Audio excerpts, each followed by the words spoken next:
So guys, welcome back. So আপনাদের মাঝে আবারও দুইটা ইমু নিয়ে আমি উপস্থিত হয়ে গেলাম। একটা হলো ইমু বেটা আর একটা হলো ইমু পাওয়ার। সো এগুলা দিয়ে আপনারা অনেক কাজ করতে পারবেন। সো আমি আজকে দুইটা ইমুর ভিতরে একটা ইমুর পাওয়ারগুলো দেখাইব। একটা ইমুর পাওয়ার অনেকগুলো আছে। সো আইমু পাওয়ারের ভিতরে আমি প্রবেশ করব। সো প্রবেশ করার পর আমি আপনাদেরকে গ্রুপে যাইয়া আমি কিছু পাওয়ার দেখাবো। সো সর্বপ্রথম আমি যাই যে গ্রুপে আমি অ্যাডমিন আছি। সো আমি এই গ্রুপে ঢুকলাম।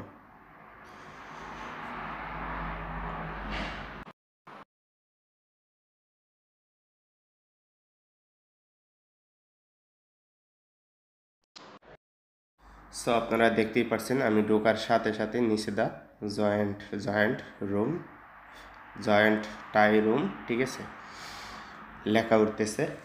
যাই হোক, আমি এটা দেখাবো না, আমি হোস্টিং উঠবো।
সো এটার ভিতরে অনেক পাওয়ার আছে। যদি একবার গড় ফেলা দেন, ওনারের ক্ষমতা নাই, ওনারের রুমকে মিউট করতে পারবেন। যে কাউকে মিউট করে দিলে এটা সারাদিন মিউট আর মিউট হইতেই থাকবে। সো ধন্যবাদ, সবাই ভালো থাকুন, সুস্থ থাকুন, আল্লাহ হাফেজ।